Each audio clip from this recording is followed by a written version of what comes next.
Billy organise un jeu de hasard pour ses amis. Il place 2 bonbons, un jaune et un rouge, dans une boîte opaque. Si les joueurs prennent le bonbon rouge, ils recevront 5 000 €. Mais s'ils tombent sur le bonbon jaune, ils devront payer 500 €. Il se trouve que Billy est un tricheur.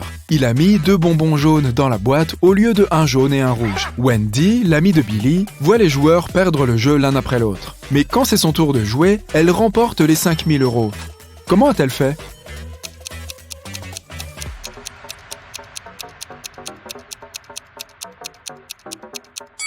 Elle a pris un bonbon et, sans le montrer à personne, l'a mangé. Puis elle a pris le bonbon restant, qui est jaune, et l'a montré à tout le monde. Billy a été obligé d'admettre que le premier bonbon devait être rouge. Sinon, tout le monde aurait découvert qu'il avait triché.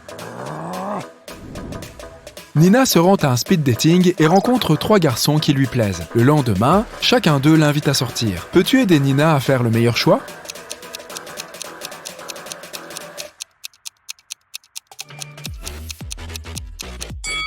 Brad n'a même pas demandé à Nina si elle voulait aller au restaurant. Et puis, il est plutôt grossier et autoritaire. Elle connaît à peine Bob. Ce n'est pas prudent d'aller chez lui toute seule. Nina doit donc choisir David. Il a l'air gentil et poli. Amy a 2 cordes. La seule chose qu'elle sait, c'est que lorsqu'on met le feu à une extrémité de l'une des cordes, il faut exactement 1 heure pour qu'elle brûle. Peux-tu aider Amy à mesurer 45 minutes à l'aide des cordes ?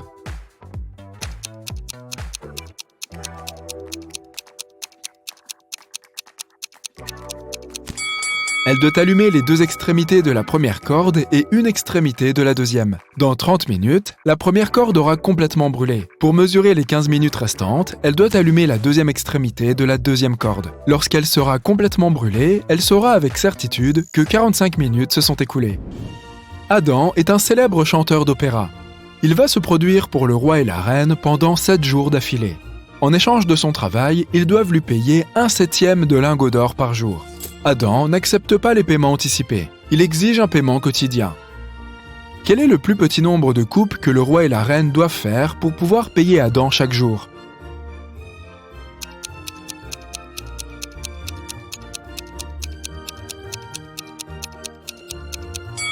Seulement 2. Voici comment ils doivent procéder. Jour 1, ils coupent 1/7 du lingot et donnent ce morceau à Adam. Jour 2, ils coupent 2/7 du lingot et donnent ce morceau à Adam. Il va alors leur rendre le 7e du premier jour. Jour 3, il redonne à Adam le 7e du premier jour. Jour 4, il donne à Adam les 4/7 restants du lingot et il leur rend les morceaux correspondant à 1/7 et 2/7 en monnaie. Jour 5, il donne à Adam le morceau de 1/7. Jour 6, il lui donne les 2/7 et récupère le 7e en monnaie. Enfin, le 7e jour, il redonne à Adam son dernier 7e. Jenny et Sam arrivent dans un camping où ils doivent monter leur tente. Il y a 3 endroits possibles. Dans la forêt, dans le champ et près du lac. Quel endroit doivent-ils choisir ?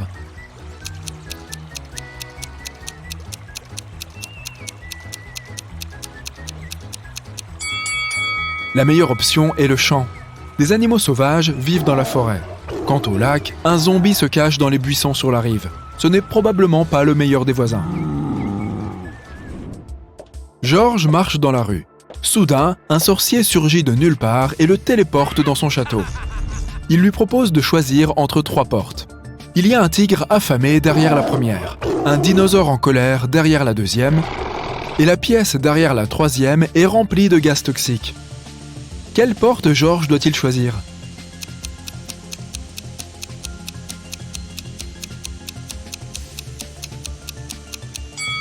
La deuxième. Les dinosaures se sont éteints il y a des millions d'années. Jerry a un pommier. Le nombre de pommes sur son arbre double chaque semaine. Après 30 semaines, l'arbre est complètement couvert de fruits. Combien de semaines a-t-il fallu à l'arbre pour être à moitié couvert d'oranges ?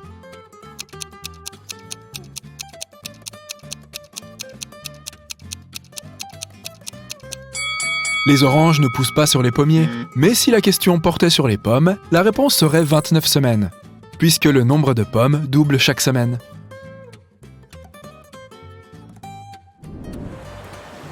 Dans l'océan, il y a une île. Sur l'île, il y a une maison. Au milieu de la maison, il y a un verre d'eau. Dans le verre d'eau, il y a une pièce de monnaie. Qu'y a-t-il au milieu de l'océan?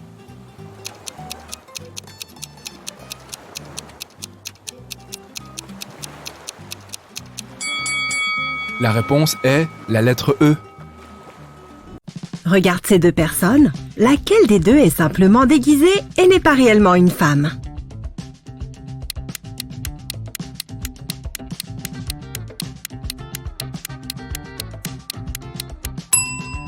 C'est elle, là, avec la robe rose.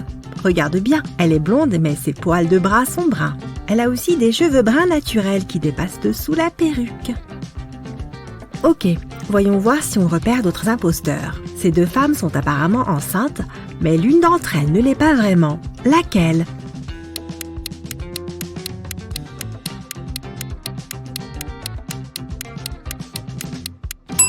Celle-ci, probablement.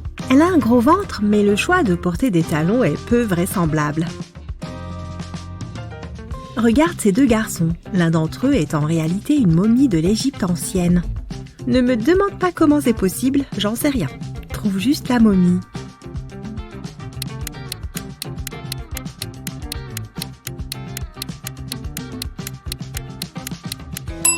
Tu l'as trouvée? C'est elle! Regarde sa cheville, il y a un morceau de bandelette qui dépasse de son pantalon. Diana est venue à l'hôpital pour sa radiographie. 2 docteurs l'attendent, mais l'un d'entre eux est un imposteur. Regarde-les attentivement. Qui des deux n'est pas un vrai docteur?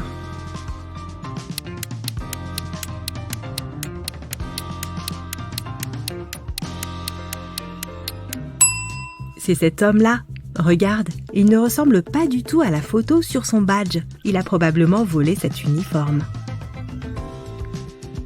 Madame Cook part en voyage d'affaires et elle laisse ses 3 filles seules à la maison.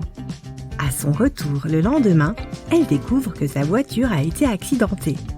Bien évidemment, il s'agit d'une de ses filles qui l'a utilisée et a eu un accident. Mais aucune des 3 ne veut l'admettre. Sarah dit qu'elle n'a pas quitté la maison. Laura prétend que son amie l'a emmenée à l'école ce matin-là. Amandine dit qu'elle a pris le bus. Qui a détruit la voiture?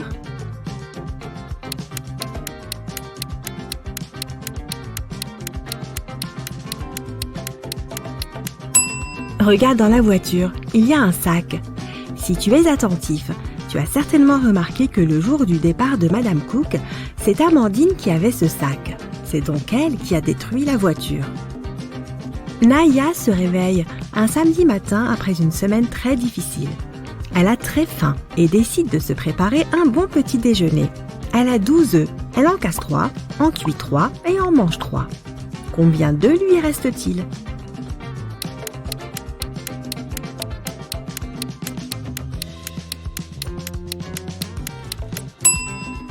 Il lui en reste 9. Naya a cassé, cuit et mangé les 3 mêmes œufs. Emma se perd lors d'une balade en forêt. Après avoir vagabondé pendant des heures, elle découvre la maison d'une sorcière. Elle entre, caresse le chat et demande à la sorcière de la renvoyer chez elle. La sorcière est en train de préparer une potion et elle demande à Emma de lui passer la plante qui est sur l'étagère. Mais il y en a 5 des plantes. C'est laquelle? Demande Emma. Ce n'est pas celle en plein milieu, ni la plus petite. Et ne prend pas celle qui est à côté de la fleur rose. Quelle est la plante qu'Emma doit lui passer?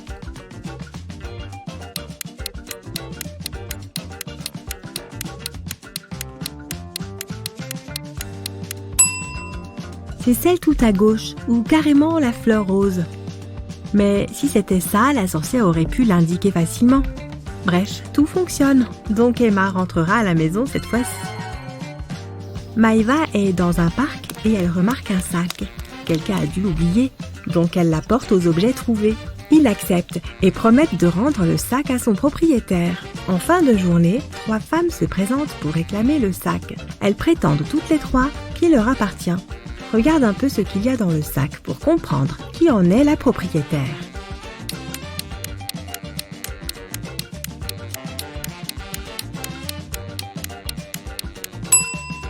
Regarde le rouge à lèvres. Il n'y a qu'une femme qui porte un rouge à lèvres de cette couleur. Et c'est elle. Le sac lui appartient certainement. Restons encore un peu aux objets trouvés. Il y a d'autres objets à rendre à leur propriétaire, comme ce portefeuille par exemple. Plusieurs personnes disent qu'il leur appartient, mais qui est le vrai propriétaire ?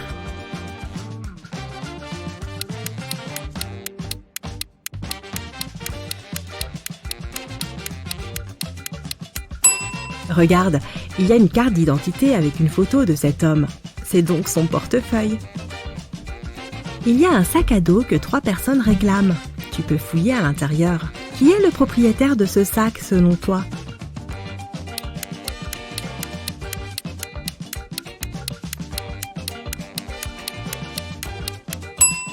Il y a une veste parfaitement assortie au basket de cette fille. Le sac lui appartient sûrement. Qui parmi ces 3 personnes est le propriétaire de ce sac ?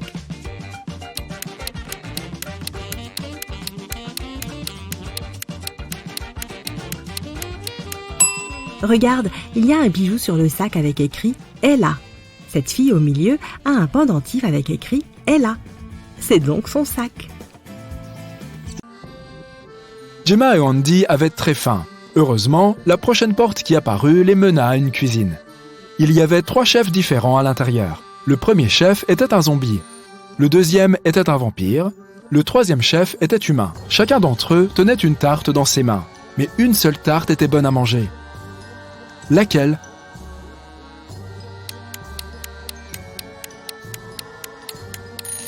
Tu vois les insectes qui sortent de la tarte du chef zombie ? Burk ! La tarte que tient le chef humain brille d'une façon étrange. Ça m'a l'air dangereux. Donc, il devrait choisir la tarte du chef vampire. Parce que ce n'est pas du sang, c'est de la sauce à la cerise sur le dessus. Si c'était du sang, le vampire aurait déjà mangé la tarte.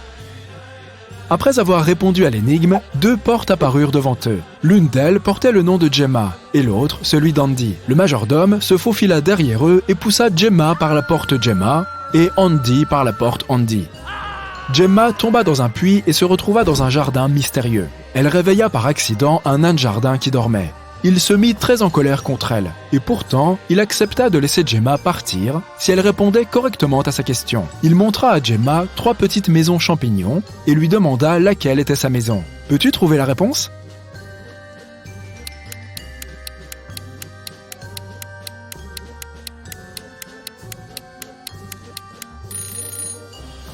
Tu vois la fleur sur le chapeau du gnome ? La poignée de la porte de la 2e maison champignon porte la même fleur. Ce doit donc être sa maison.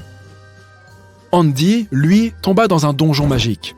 Le gardien du donjon était un ogre, et il semblait très heureux d'avoir enfin un prisonnier. Cependant, il accepta de laisser Andy partir si le gars choisissait le bon portail magique pour s'échapper. 2 portails magiques apparurent devant lui. Chacun menait à une pièce. Andy devait rester dans la pièce de son choix pendant 5 minutes. La première pièce était remplie d'un gaz toxique qui l'aurait mis KO en 4 minutes. Et la deuxième pièce était remplie d'eau. Si Andy opte pour cette pièce, il devra être enchaîné au sol, avec l'eau qui monte très vite. Dans quelle pièce peut-il survivre ? Andy doit choisir la première pièce. Il doit prendre une inspiration et essayer de ne pas respirer pendant 1 minute. Après ça, il devra attendre 4 minutes que la porte s'ouvre. Et alors, il pourra s'échapper. Gemma et Andy furent transportés comme par magie dans le couloir après avoir répondu correctement à leurs énigmes. Ils étaient heureux d'être à nouveau ensemble. Au bout du couloir, il y avait une porte. Et devant la porte, une sorcière se tenait debout. Elle déposa 3 longues baguettes magiques sur la table en face d'elle et dit « Vous n'avez pas besoin de faire quoi que ce soit avec l'une de ces baguettes. L'une d'entre elles doit être coupée en 2. Et une doit être encore plus courte que cette moitié. » La sorcière ajouta qu'ils pouvaient répondre une seule fois. Et si leur réponse était fausse, elle n'ouvrirait pas la porte. Alors, peux-tu dire quelle baguette est la plus longue, celle qu'ils doivent casser en 2 et celle qui est la plus courte ?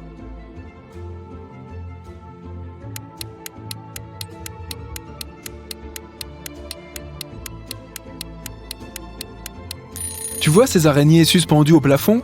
Comme la serrure de la porte a la forme d'une araignée, elles doivent sûrement donner un indice à Gemma et Andy. Le fil de soie auquel la première araignée est suspendue est le plus court, donc la première baguette doit être la plus courte. Le fil de soie auquel est accrochée la deuxième araignée est le plus long, ce qui signifie que la deuxième baguette doit rester telle qu'elle. Et le fil de soie auquel est accrochée la troisième araignée est de longueur moyenne, ce qui signifie qu'il faut casser la troisième baguette en 2. La sorcière ouvrit la porte et Gemma et Andy pénétrèrent dans une chambre. 3 esprits flottaient à l'intérieur. Chacun d'entre eux prétendait être le propriétaire du manoir. Gemma savait qu'un seul d'entre eux disait la vérité. Mais qui ?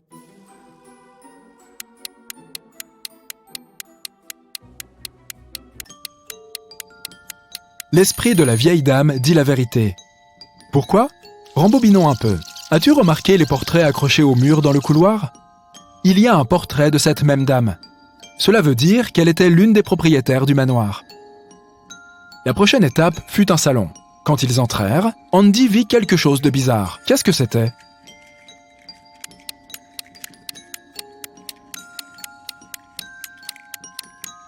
Un visage apparaît et disparaît dans la cheminée. Puis, nos 2 acolytes entrèrent dans un bureau. Qu'est-ce qui est si bizarre ici ?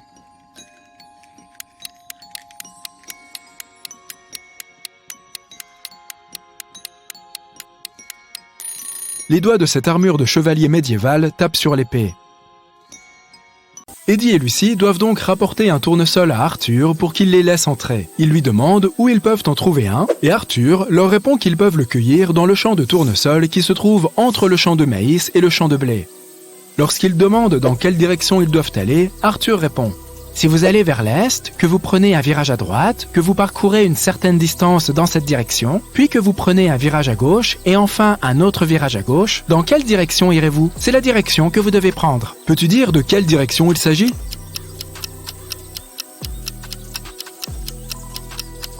Le nord. Après qu'Eddie et Lucy aient marché pendant un certain temps, un lutin en colère saute sur eux de nulle part et les estourbille avec de la poudre de perlimpinpin. Ils reviennent à eux dans une cellule de prison. Le lutin dit « Vous avez volé mon chaudron d'or et vous allez rester dans cette prison jusqu'à ce que vous me disiez où vous l'avez caché. » Eddie répond « Nous ne savons rien de ton or !» Mais le lutin ne le croit pas. Soudain, Lucy voit quelque chose qui pourrait les aider. Il y a une autre cellule en face de la leur, avec 3 prisonniers. Lucy remarque que l'un d'entre eux essaye de s'échapper. Elle suggère de passer un marché avec le lutin. Elle dit « Je te dirai quel prisonnier a l'intention de s'échapper si tu nous laisses partir. C'est probablement celui qui a volé ton or et je te promets que nous t'aiderons à le retrouver une fois que tu nous auras libérés. » Le lutin accepte ce marché. Jette un coup d'œil à ces 3 prisonniers. Peux-tu dire qui essaye de s'échapper ?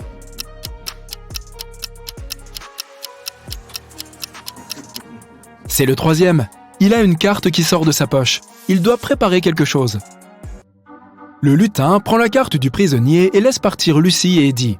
Il dit « Maintenant, vous devez m'aider à retrouver mon chaudron d'or. » Lucy remarque 2 notes au dos du plan d'évasion. La première dit « Trouver le chaudron d'or dans les champs d'or. » À ton avis, qu'est-ce que cela signifie ?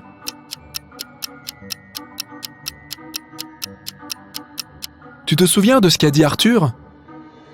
Il a parlé de 3 champs différents.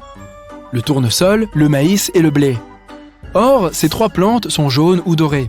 Cela signifie que le chaudron d'or du lutin se trouve dans l'un de ces champs. Le chemin entre la prison du lutin et les champs est envahi par la brume. Ils se perdent et arrivent dans une partie de la forêt que même le lutin ne connaît pas. Eddie remarque immédiatement 3 choses inhabituelles. Peux-tu les repérer ?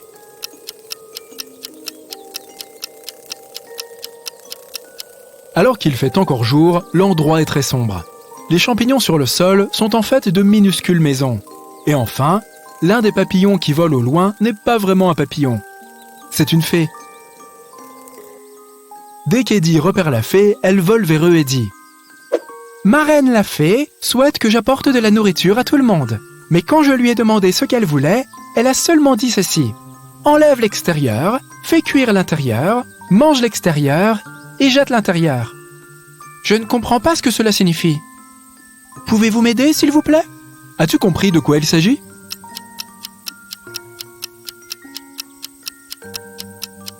C'est un épi de maïs. La fée les remercie de l'avoir aidé.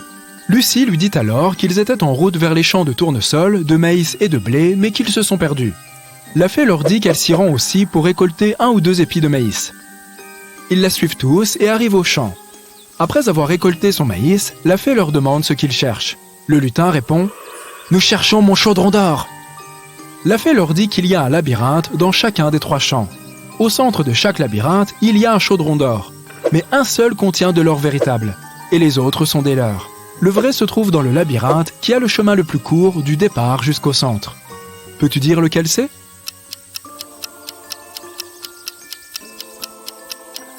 C'est celui des tournesols. Le lutin, satisfait d'avoir récupéré son or, fait ses adieux à Eddie et Lucie. Ces derniers cueillent un tournesol pour Arthur et retournent à la cabane du magicien. En chemin, ils entendent un cri. Ils courent dans sa direction et voient 3 princesses. Elles disent toutes qu'elles ont besoin d'aide car 2 monstres les suivent. Mais seule l'une d'entre elles est une vraie princesse et dit la vérité. Les 2 autres sont en fait les monstres en question. Peux-tu dire qui est la vraie princesse ? La vraie princesse est la deuxième. Si tu regardes de plus près, tu peux voir que la première princesse a une queue et que la troisième a de petites oreilles d'ogre. Après avoir aidé la princesse, Eddie et Lucie arrivent à la cabane et donnent le tournesol à Arthur qui les laisse entrer. Le magicien les salue et demande ce qu'il peut faire pour eux. Ils répondent qu'ils souhaitent simplement rentrer chez eux. Le magicien dit qu'il connaît un sort pour ouvrir un portail, mais que l'ingrédient spécial dont il a besoin est codé. Il leur montre la page du livre de sorts. Peux-tu dire quel est l'ingrédient spécial ?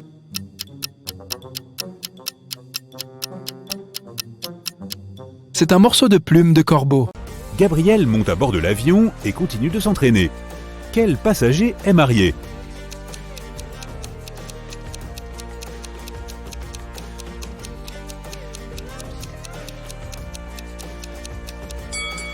Cette femme, elle porte une alliance.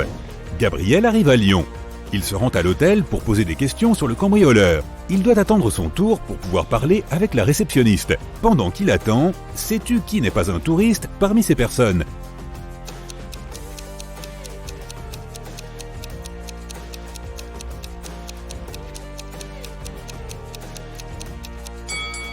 Ce monsieur, il n'a même pas de valise et semble n'avoir acheté aucun souvenir. Gabriel peut enfin poser ses questions. Il se présente à la réceptionniste. « Bonjour, dit-il, je suis détective et j'enquête sur un crime. Pourriez-vous me fournir les enregistrements de votre caméra de sécurité de ces derniers jours ?»« Bien entendu, détective, mais pourriez-vous m'aider à résoudre un autre crime ? Je pense que mon chien m'a volé quelques papiers. » Peux-tu aider la réceptionniste à trouver son chien ?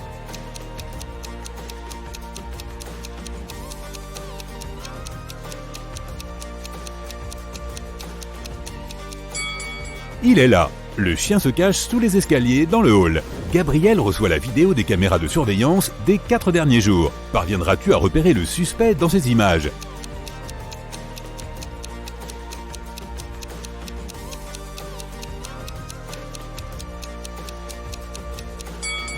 Le voici. Quand il est arrivé le premier jour, il ne portait pas de chapeau, mais il portait des lunettes. Quelques jours plus tard, on le voit avec un chapeau et un costume très élégant. « C'est mon homme !» s'écrie Gabriel en montrant les photos à la réceptionniste. « Ah, mais je le connais !» répond-elle. D'habitude, il passe ses nuits ailleurs et ne revient qu'au matin vers 10h. Gabriel décide de s'installer dans le même hôtel et d'attendre le retour du suspect. Après avoir porté ses affaires dans sa chambre, il décide de résoudre quelques énigmes avant d'aller dormir. Voici la première. 2 pères et 2 fils trouvent 3 oranges et les partagent. Chacun d'entre eux obtient une orange entière. Comment est-ce possible ?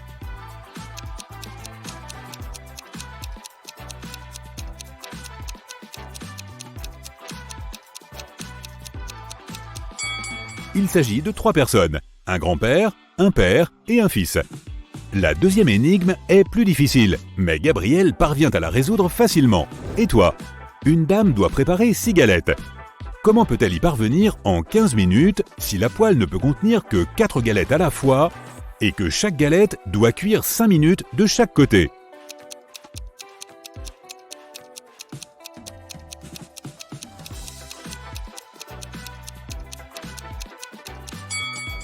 Étape 1, on met 4 galettes dans la poêle et on les cuit 5 minutes. Étape 2, on retourne 2 galettes, on retire les 2 autres, on met 2 nouvelles galettes dans la poêle et on fait cuire 5 minutes. Étape 3, on enlève les 2 galettes cuites, on tourne les 2 autres, puis on ajoute les galettes à moitié cuites de la première tournée et on laisse cuire 5 minutes. C'est fait. Il y a un truc pour la dernière énigme, la voici. Un homme sourd et muet entre dans un magasin pour acheter un taille-crayon. Il place son index dans son oreille gauche et fait un mouvement de rotation à côté de son oreille droite avec l'autre main. Le vendeur comprend tout de suite ce qu'il cherche. Peu après, un homme non-voyant entre dans le même magasin. Comment a-t-il réussi à expliquer au vendeur qu'il voulait des ciseaux ?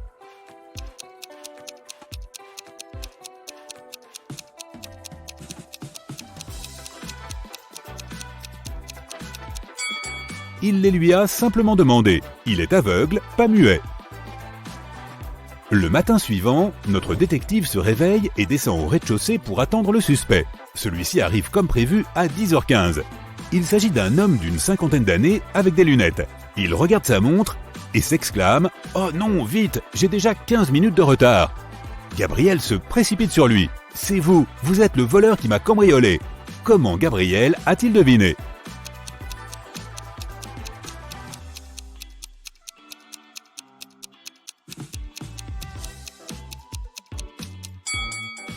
La montre que le suspect regardait était celle qui appartient à Gabriel. « Non, attendez, bafouille l'homme en reculant. Et puis d'un coup, il se met à courir. Oh non, Gabriel le poursuit, mais l'homme s'est déjà caché quelque part. Il a pris un de ces 3 chemins pour s'enfuir. Il y a une voiture de police qui bloque cette rue. Le deuxième chemin mène à une allée tellement sombre qu'on n'y voit rien. Le troisième chemin est bloqué par une foule de gens. Réfléchis, par où est passé le criminel ?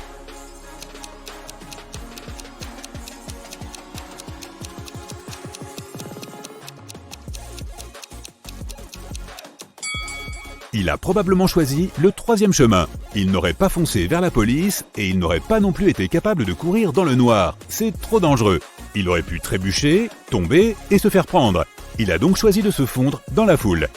Le gars arrache les fleurs. Il remarque que des lettres lumineuses apparaissent sur leurs pétales. Il faut assembler ces lettres pour obtenir la réponse. Qu'est-ce que c'est ?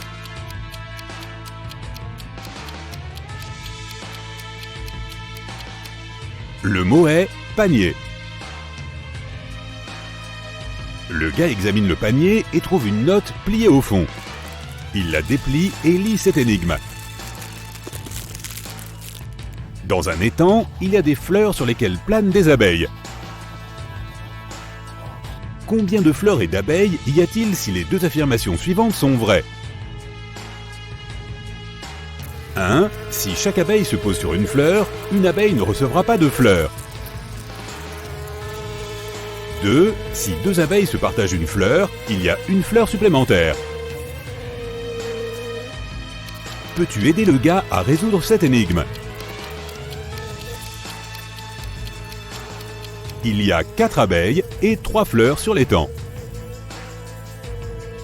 Soudain, un bouton de tournesol apparaît sur la table. Le gars l'utilise comme une clé pour ouvrir la porte et celle-ci s'ouvre. Et là, il se souvient. Il s'appelle John et il est jardinier.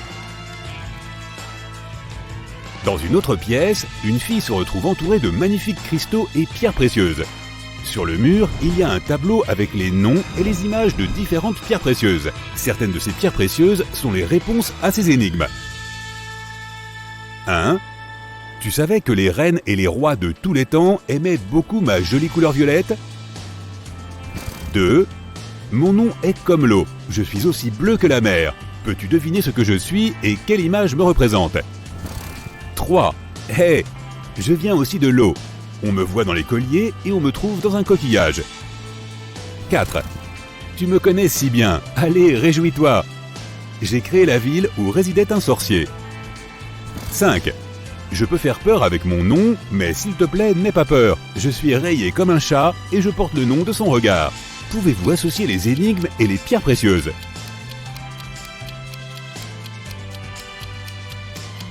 Les réponses correctes sont 1. Améthyste. 2. Aigue marine. 3. Perle. 4. Émeraude. 5. Œil de tigre. La jeune fille entend du bruit et remarque que la boîte sur la table s'est ouverte. Elle s'approche de la boîte et lit la prochaine énigme. La reine est allée voir le roi pour se plaindre de sa dame d'honneur. Le matin, la reine a mis son collier d'améthyste dans une boîte à bijoux pour le protéger de la lumière du soleil. Pas étonnant, cette pierre a tendance à se décolorer au soleil. Elle a passé la journée à la bibliothèque à lire des livres. À un moment donné, elle a regardé par la fenêtre et a vu sa dame d'honneur. Elle était assise dans le jardin et portait le collier de la reine. La dame d'honneur s'est mise à pleurer et a dit que ce n'était pas vrai. Elle n'aurait jamais volé la reine. Le roi a ouvert la boîte à bijoux et a découvert que le collier était toujours à l'intérieur. Qui a menti?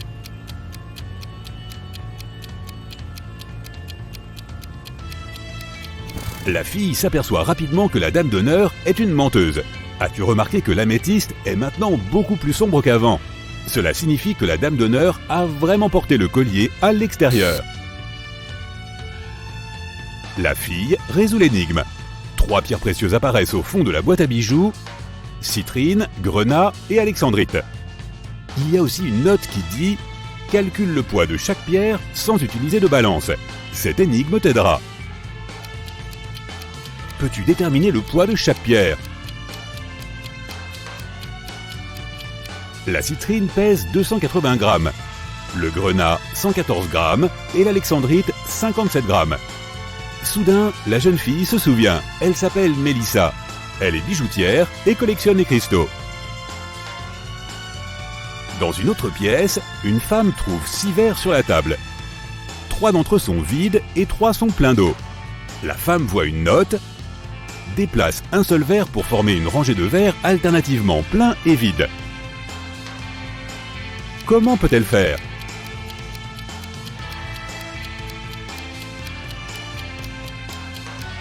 Elle doit prendre le 5e verre et verser l'eau dans le 2e. Soudain, les verres disparaissent. À la place, 2 ensembles d'ingrédients différents et une note apparaissent sur la table. La note dit « Trouve 3 différences ». Peux-tu les repérer?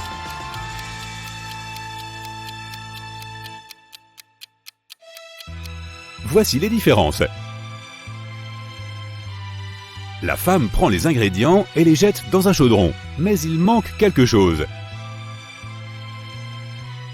Brillant et beau, la peur du loup-garou. Nous devons en savoir plus pour notre précieuse reine. Monnaies et miroirs, plateaux et services à thé, les nobles achetaient en tombant dans les dettes. C'est de l'argent. La femme ajoute de l'argent et obtient une potion qui peut faire fondre la serrure. Quand elle ouvre la porte, elle se souvient. Son nom est Lorraine et elle est chimiste.